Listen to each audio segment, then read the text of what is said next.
At her family reunion, my daughter-in-law lifted her glass and said, "To the woman who always arrives empty-handed and still wants a seat at our table."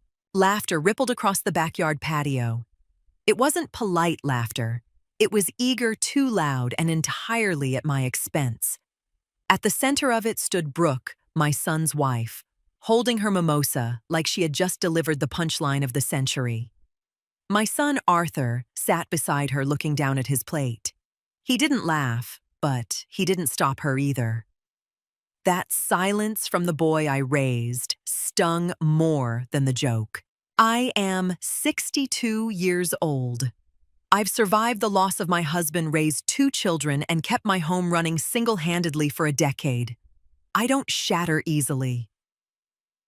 I looked around the table at Brooke's parents, her siblings, and her friends.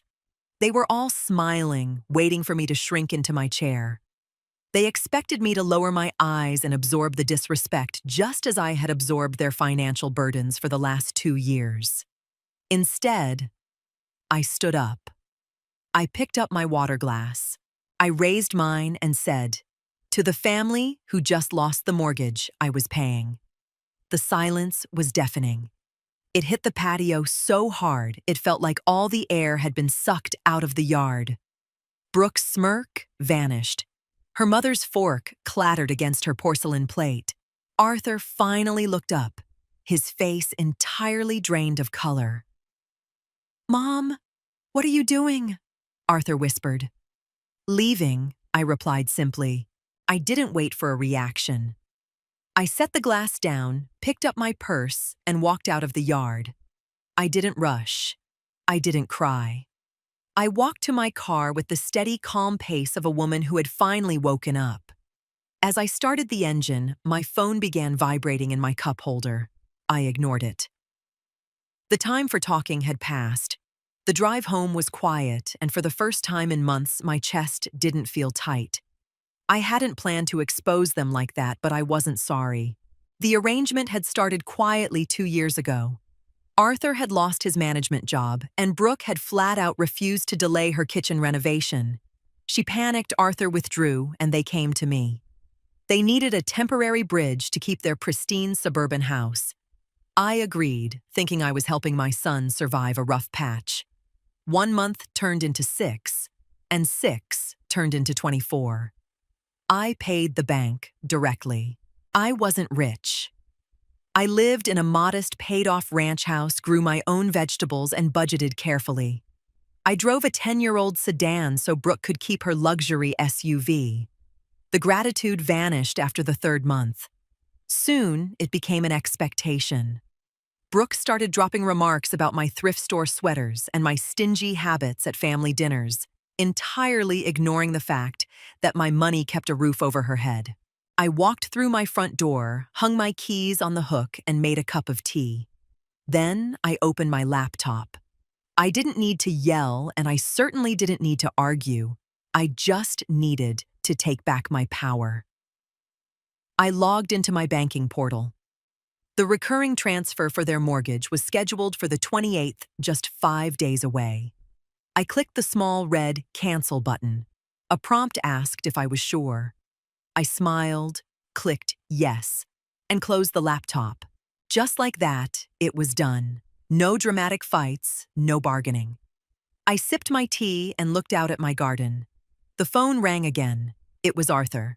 I let it go to voicemail. They had grown completely comfortable treating my generosity as an endless resource. Tomorrow they were going to learn exactly how structural my support had been. By Monday morning, my voicemail was full. I listened to them while watering my hydrangeas. Arthur's first message was hesitant. "Mom, call me." "You embarrassed Brooke in front of her whole family. We need to smooth this over." The second message sent hours later was frantic. "Mom," I checked the bank. "The pending transfer is gone. Please tell me this is a glitch." Brooke had chosen to text. "You threw a tantrum over a joke. You know Arthur's salary can't cover the mortgage and the kids' private preschool right now? Don't be petty." I wiped the dirt from my hands and typed a single response to Arthur. "Not a glitch. I am no longer contributing to your household. Make the necessary arrangements. I didn't engage with Brooke. Responding to manipulation only feeds it. Instead, I went to the spare bedroom. For 2 years, it had functioned as a free storage unit for Brooke's seasonal decorations and outgrown baby clothes because she didn't want to clutter her own garage. I found 3 large cardboard boxes and began packing it all up. My daughter Laura called around noon. She lived a state away and had always seen right through Brooke. "Tell me it's true," Laura said, laughing softly. "Tell me you finally cut the cord." "I did," I answered, taping up the first box. "Are you okay, Mom?" "Arthur is blowing up my phone saying you've lost your mind. I'm perfectly fine." I told her, "I feel lighter than I have in years. I'm just packing up their things. They'll be coming over soon." People like that never believe a boundary is real until they crash into it. "Stay strong," Laura reminded me. "Always," I promised. I moved the boxes to the front porch, stacked them neatly, and locked the screen door. Then I sat in my armchair with a book waiting for the inevitable. They arrived at 3 o'clock. Brooke's SUV screeched into my driveway and Arthur practically jogged to the porch. He knocked on the glass, looking confused at the stacked boxes. I unlocked the screen and stepped out, arms crossed. "Mom." "What is all this?" Arthur asked, pointing at the cardboard. "Your wife's things," I stated calmly. "I need my guest room back." Brooke marched up the steps, her designer sunglasses pushed up into her hair. "Vivian, this is ridiculous. You're overreacting to a harmless toast. You really want to jeopardize our living situation over your pride?"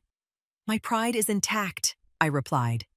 "And your living situation is your responsibility, not mine." "We don't have the money for the first," Arthur blurted out, genuine panic in his eyes. "You know that. We haven't budgeted for it. Then you have 5 days to figure out a budget. Sell the SUV, cut the country club membership, cancel the kitchen upgrades." I kept my voice perfectly level. Brooke scoffed, crossing her arms to mirror mine. "You can't do this to us. To your grandchildren. We'll lose the house. You are 2 able-bodied adults. You will figure it out." I looked at Arthur's keychain dangling from his fingers. I reached out and swiftly slid my house key off the ring. He was too stunned to stop me. "Hey," he protested weakly. "I'll need this back," I said, dropping the key into my pocket.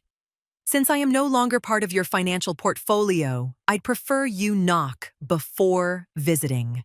Brooke's face went red. "If you turn your back on us now, don't expect to see the kids this weekend. We're not playing this game." She thought the threat of withholding my grandchildren would break me. It was the card she always played. "I'll miss them," I answered smoothly. "Take your boxes, please." The rest of the week passed in absolute silence. It was a test of wills. Brooke was betting that my love for my grandchildren would override my self-respect. She was wrong. I spent the week repainting the guest room a soft, calming blue. I had lunch with my friend Diane. I slept for 8 straight hours every night. On Friday morning, the first of the month, the reality finally hit them. Arthur showed up at my house alone at 7 a.m. I was on the porch drinking coffee when he pulled up in his commuter car. He looked exhausted. "We're short," he admitted, standing at the bottom of the steps. "We're short by $1,000. Mom, please, just a loan. Just this once and we'll figure out next month." "No," I said. "Brooke is losing her mind," he pleaded. "She's threatening to take the kids and stay at her parents' house." "Then let her," I suggested gently. "Arthur, you are 35 years old. You let your wife humiliate me in public while I paid your bills. You allowed my help to become your safety net, and you stopped trying. I am not rescuing you today." He looked down at his shoes. "She really won't let you see the twins. She will eventually," I noted, taking a sip of coffee. Because sooner or later she's going to realize how much a babysitter costs. And when she does, you can remind her that my rates are no longer free. He flinched. I wasn't being cruel. I was just holding up a mirror to their own transactional behavior. For years, my value to them was entirely tied to what I provided. You're really not going to transfer the money, he whispered as if he finally understood. I'm really not, I confirmed. You have a good job, Arthur. Time to step up and manage your own household. He turned and walked back to his car. The safety net was officially gone. Saturday morning brought an unexpected knock at my door. I opened it to find my daughter Laura standing there with 2 large cups of coffee and a bag of pastries. She had driven 3 hours just to check on me. I figured you might need some backup. She smiled, stepping inside and kicking off her shoes. We sat at the kitchen island breaking apart flaky croissants. Laura pulled out her phone and slid it across the counter. Have you seen this? I glanced at the screen. It was a social media post from Brooke. It was a vague, passive-aggressive paragraph about toxic family members who abandon you when times get tough. It ended with a hashtag about protecting her peace. I chuckled softly and pushed the phone away. She can post whatever she likes. Internet sympathy doesn't pay a mortgage. Laura laughed. You are terrifyingly calm, Mom. I thought you'd be pacing the floors. I paced the floors for 2 years worrying about their finances while they went on ski trips, I explained. I'm done pacing. I've realized something important, Laura.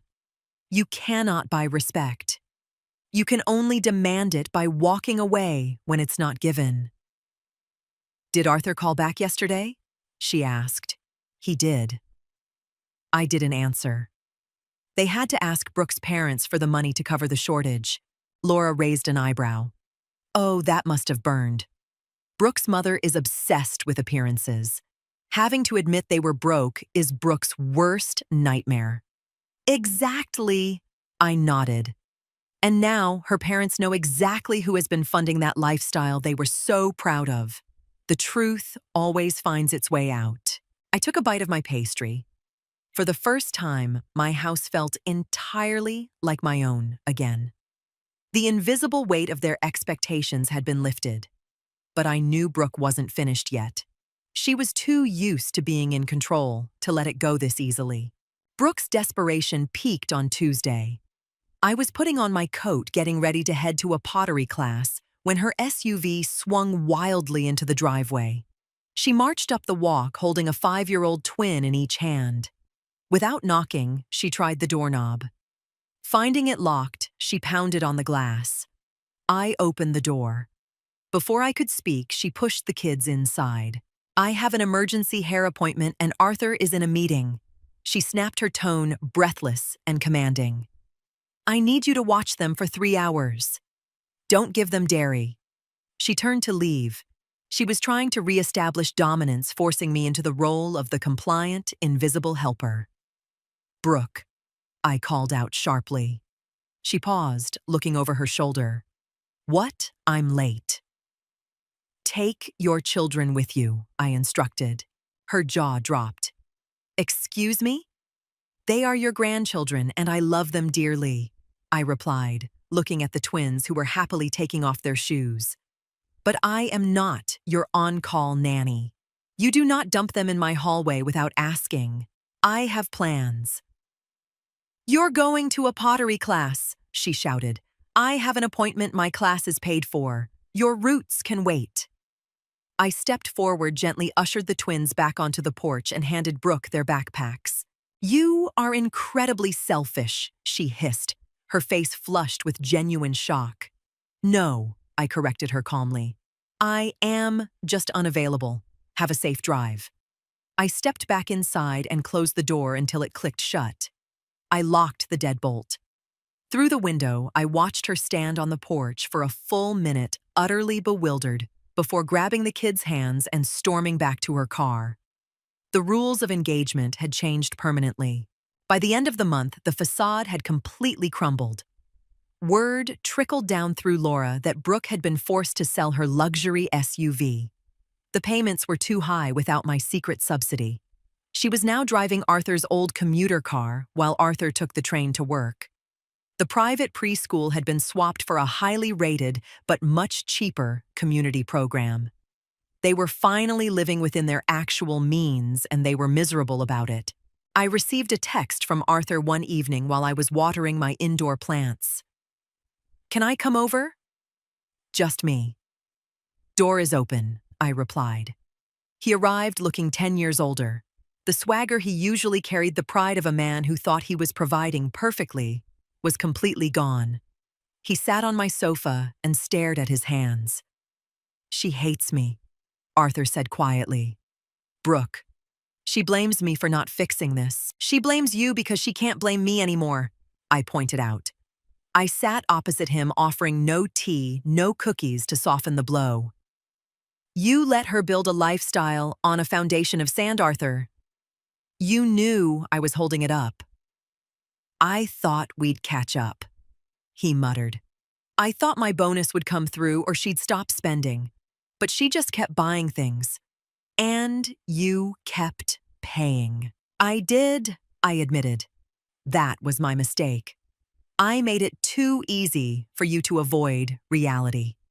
But her toast at the reunion wasn't just a joke, Arthur. It was a reflection of how she truly sees me. A convenience. He looked up, his eyes red. "I should have defended you. I should have told everyone at that table the truth." "Yes, you should have. But you chose your comfort over my dignity." "I forgive you, Arthur. But I won't fund you ever again." Arthur nodded slowly, absorbing the finality in my voice. He didn't argue. He didn't beg for another bridge loan. The exhaustion in his posture told me he had finally hit rock bottom and was starting the hard work of climbing back up on his own. "We're listing the house next week," he confessed. I kept my expression neutral. "That's a smart financial decision." Brooke threw a fit. She threatened to leave, he admitted, his voice cracking slightly. But I told her the math doesn't lie. We either downsize or we go bankrupt. Her parents refused to bail us out again. "Facing the math is part of being an adult," I told him. He looked around my quiet, tidy living room. "You really seem happy, Mom. Peaceful." "I am," I said, honestly. "I spent a long time thinking that being a good mother meant making sure you never felt any discomfort. I thought my money was buying us closeness. It was just buying compliance." Arthur stood up. He walked over and hugged me. It was the first genuine, unforced hug he had given me in years. It wasn't a transaction. It was an apology. "I'll bring the kids over on Sunday," he offered quietly. "If you're free, no drop-offs. We'll just stay for lunch." I would like that. I smiled. "Tell Brooke she is welcome to come, provided she brings manners." He gave a dry, knowing laugh. "She might need a few more weeks to swallow her pride." "I have time," I replied. I watched him walk out to his car. For the first time in a long time, I wasn't worried about his future. He was finally feeling the weight of his own life, and it was exactly what he needed to grow up. 6 months later, my life looked entirely different. Arthur and Brooke sold their massive house and moved into a modest 3-bedroom townhouse closer to Arthur's office. The transition was rough. Brooke didn't speak to me for 4 months. She tried to freeze me out, but when you stop craving someone's approval, their silence is just a vacation.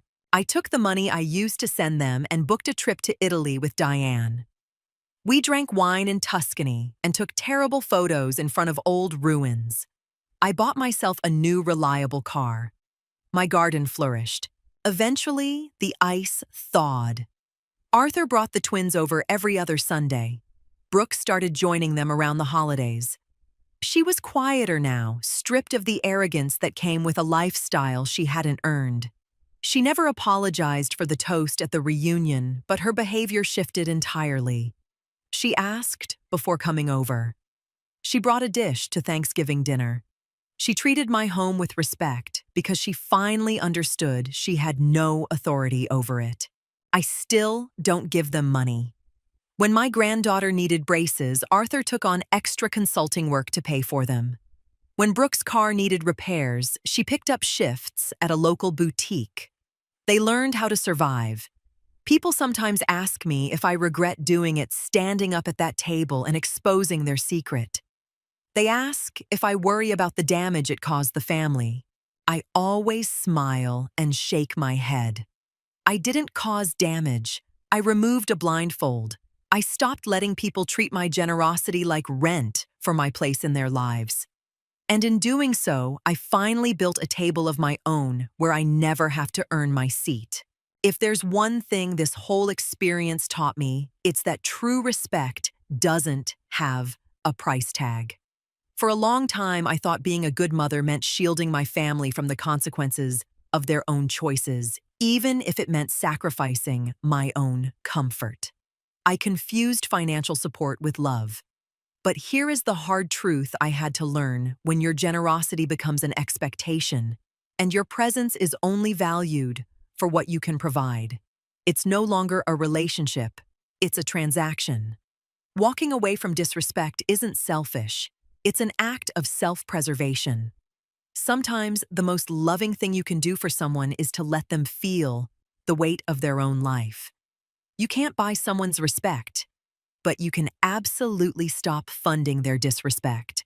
If you resonated with this story, or if you've ever had to draw a hard boundary to protect your own peace, I'd love to hear from you. Drop a comment below and share your experience. We can all learn a lot from each other. And if you enjoy these kinds of real slice-of-life stories, please hit that subscribe button and give this video a like. It really helps the channel grow and lets me keep sharing these moments with you. Thank you so much for listening, and I'll see you in the next story.